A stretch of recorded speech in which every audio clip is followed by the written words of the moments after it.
preserving the sustainability of the Nile River waters was the main theme of the meeting that took place between the Egyptian foreign minister and the counterpart from South Sudan. How do you see the importance of tackling such a theme?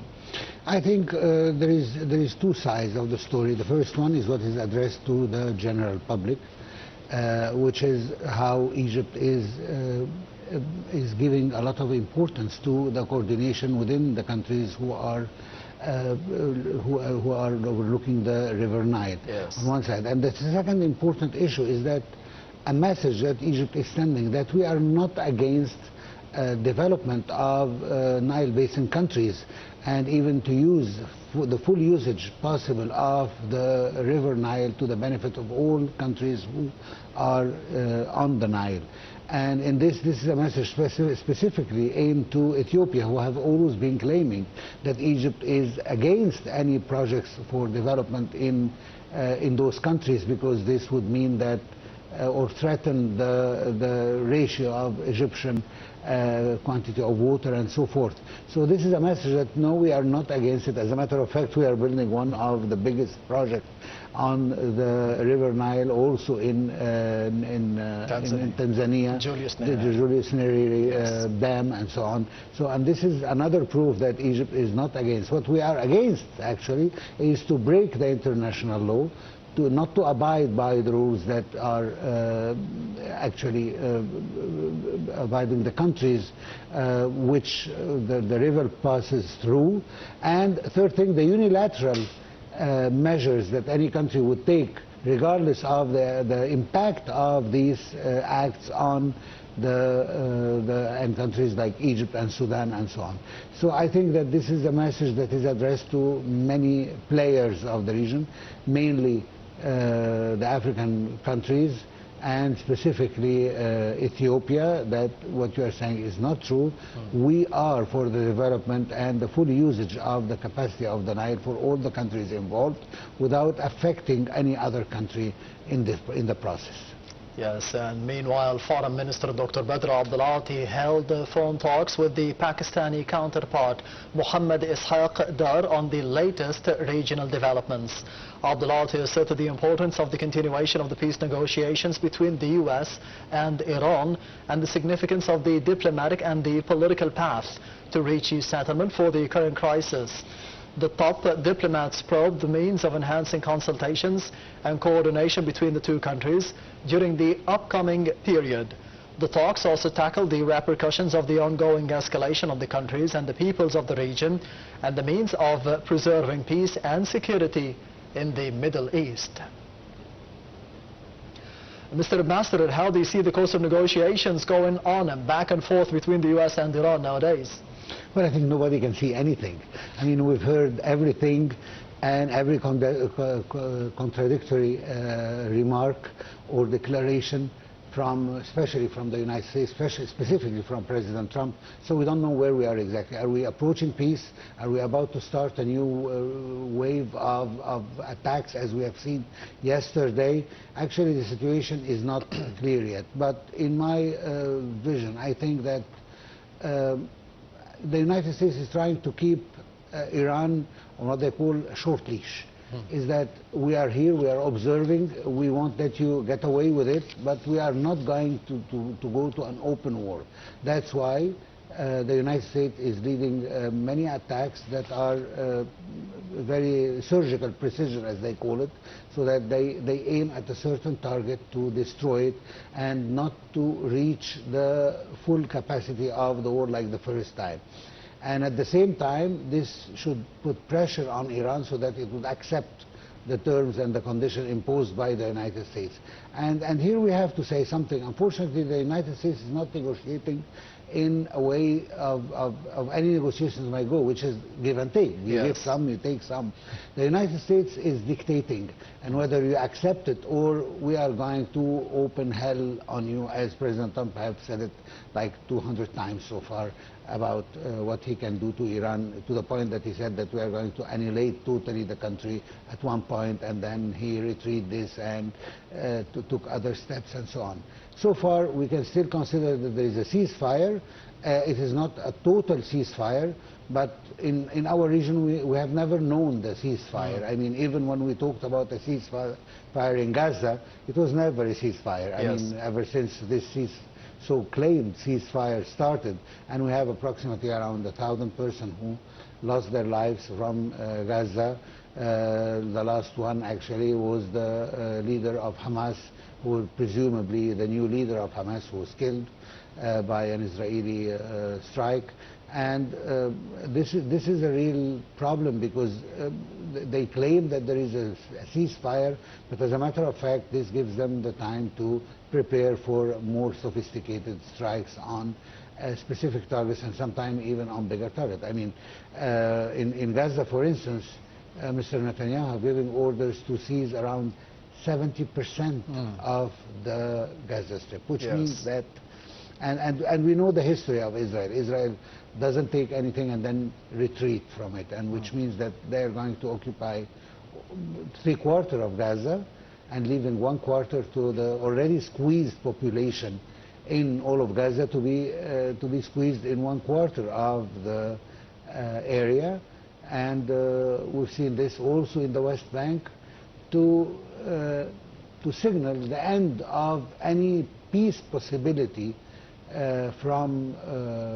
between Israel and the United States. And actually, I mean, it's not a secret. I mean, Mr. Netanyahu actually bragged about, I mean, that he worked for over 25 years to stop any possibility of the creation of a Palestinian state. So I'm not here trying to attack anyone. Actually, I'm just quoting Mr. Netanyahu himself, who said there is no Palestinian state. And this would lead us to, why are we always talking about the two-state solution, since Israel is keeping this policy of no Palestinian state, no Palestinian self-determination, and no Palestinian land.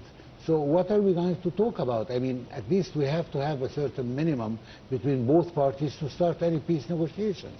So if one party is claiming the 4th of June 1967 borders, and the other one doesn't even recognize the population who lives there, then we are on two different grounds, and this makes any talks, any future talks, impossible between the two parties.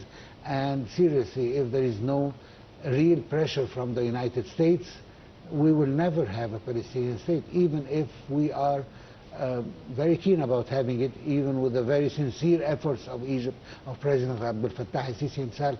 But the idea is to have a political will, which is totally absent in Israel. Not just the political will to create a Palestinian state, but a political will to abide by the international law. And let me end this with one thing. Don't we have a consultatory resolution from the International Court of Justice stating that the occupation of the Palestinian territory is illegal and unlawful, and it needs to stop by September 2025? And actually, until now, nobody is even talking about this opinion from the International Court of Justice.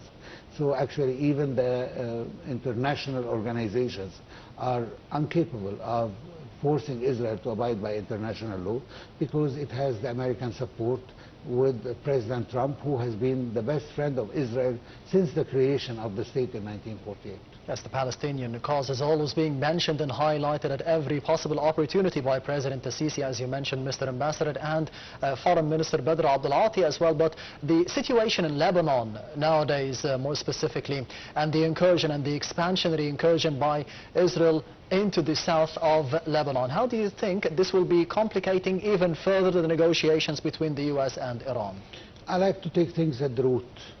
And I just want to remind our viewers with one thing, that after talking about the truce and about the ceasefire, and this ceasefire should be on all fronts, as was mentioned at the first stage of the declaration. And then just a phone call from Prime Minister Netanyahu to President Trump reversed the whole situation. And President Trump later said, except Lebanon because of Hezbollah.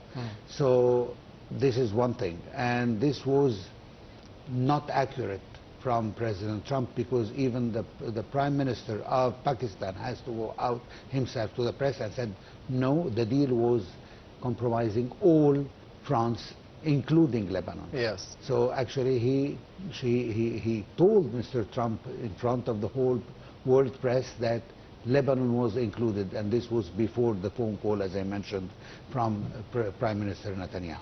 Having said that, the position in Lebanon is extremely complicated. First of all, we have a government that is not in full control of all the resources and all the assets of the country. We have a parallel militia, which is the Hezbollah. Hezbollah is now actually being so weak that he does not represent any serious threat to Israel. Nevertheless, Israel is keeping Hezbollah alive for the simple reason that this is the best excuse it can have so that it continue attacking Lebanon. And if you remember at the beginning, Israel was talking about south of Litani River. Yes. Now they are conducting operations north of Litani River. There is no end of the Israeli appetite to annex more land from other countries.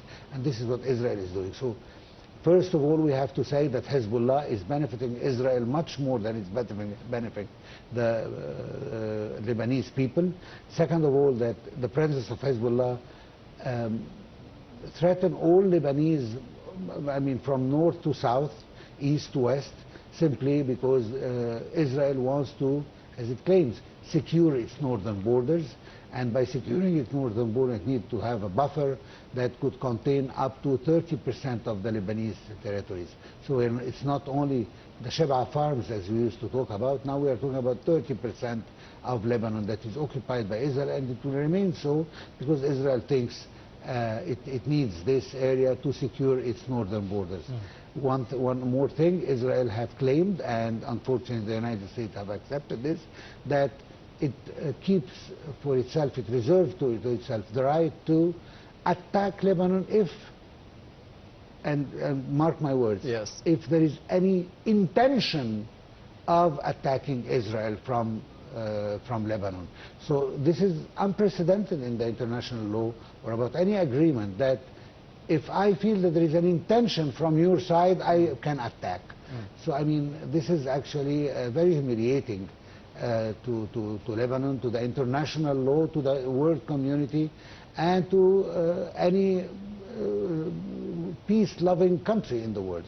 Because this is, I mean, in short, we are putting all the weapons in Israel's hand and leaving the Lebanese with one thing. You have to disarm Hezbollah, which we all know it's not an easy task to do with the limited capacity of the Lebanese army that cannot actually disarm the Lebanese Hezbollah.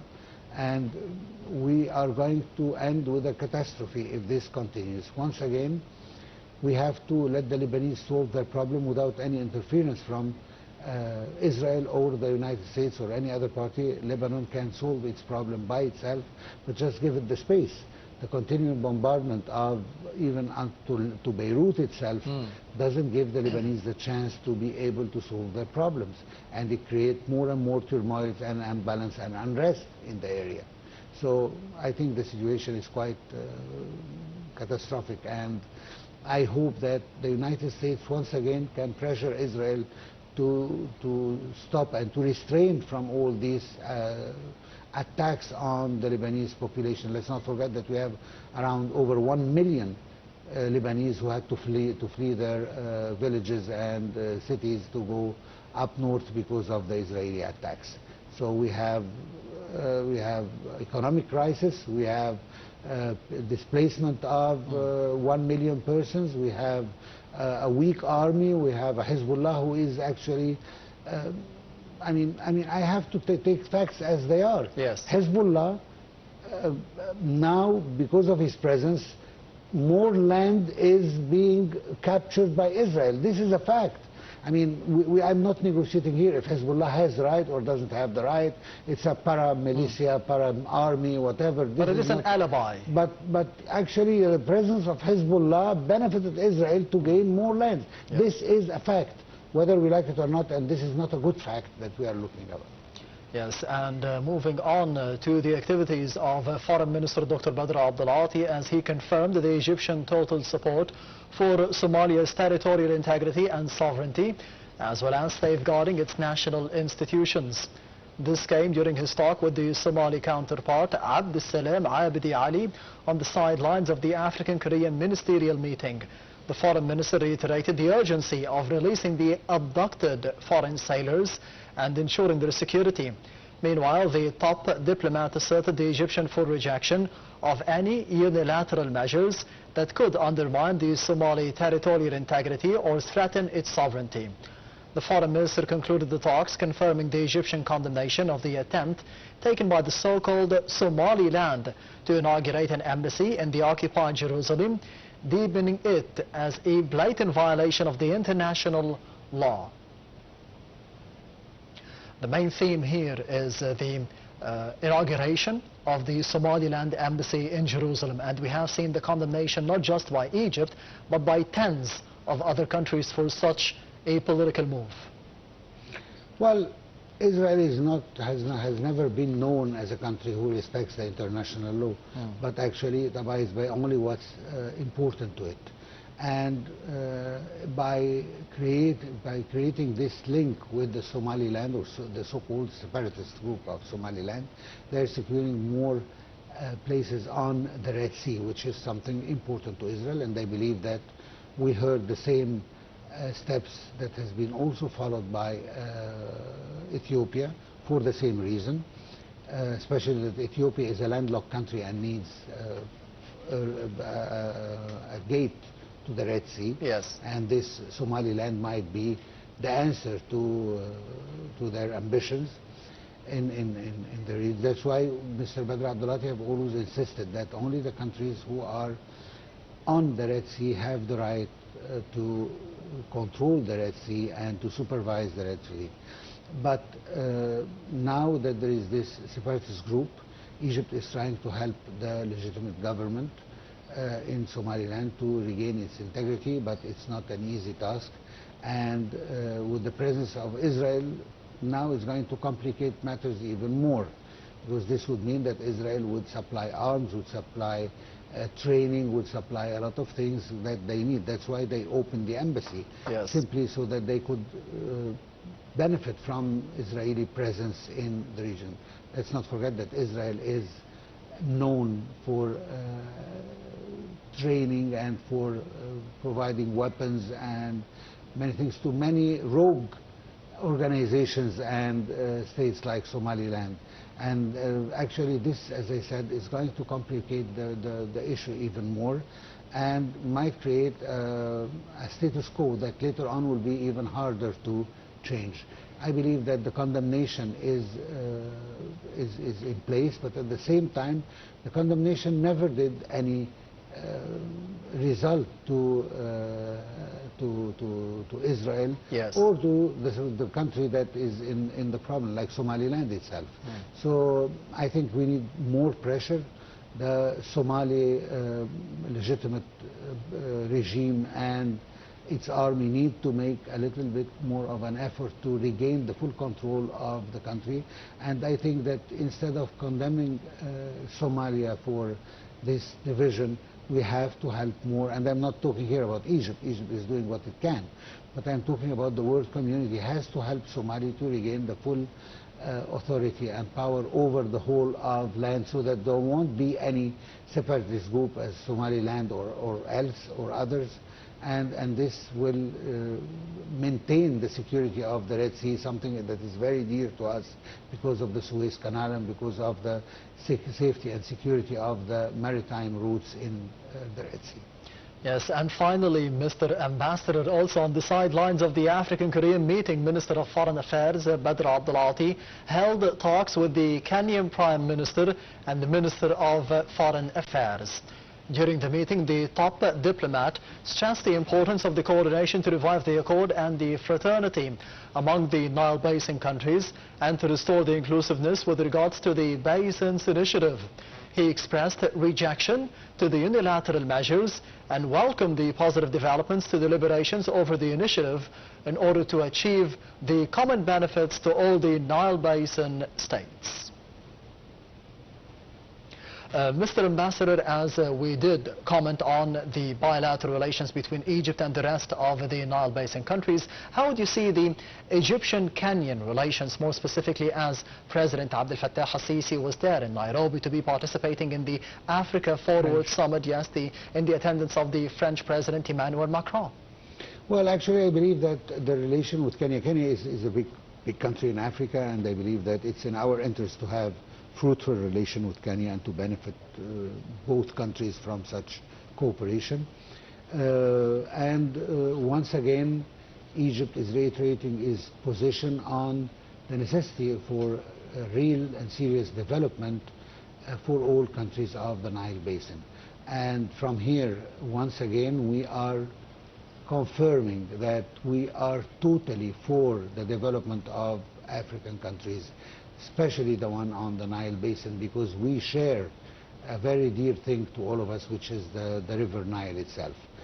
Once again, we are against any unilateral measures that is not taking into consideration all the countries of the basin involved in this, like what Ethiopia has done, and keep actually moving around in circles and not wanting to set, like the international law stipulates, set rules for the operation of the dam, especially in the time of dry, and how is it going to deal with it at this period of time, because this would mean that the ratio of Egypt, which is already very little after we are reaching almost 110 million, which is the 55 billion cubic meter of water, yes, which is very little, but nevertheless we are afraid that even at the time of drought we might not even be able to get this quantity of water. And this is when an agreement is a must between Egypt and Ethiopia in order to regulate this, and it cannot be simply the decision of Ethiopia alone in this regard. So we are for the development of Africa. We are for the full usage of the water Nile for all countries that are on the river, but at the same time we are against any unilateral measures that could impact and affect other countries on the same river. Yes, Ambassador Medhat Meligy, the former Assistant Foreign Minister and the member of the Egyptian Council for Foreign Affairs, thank you very much for being with us tonight on the Daily Debate. Thank you for having me, and such a big list of topics that we discussed today. Yes, exactly. And this brings us to the end of the program for tonight. However, we'll be leaving you with a report about the Egyptian active diplomacy under the tenure of President Abdel Fattah al-Sisi and Foreign Minister Dr. Badr Abdul Ati. Thank you for watching, and goodbye.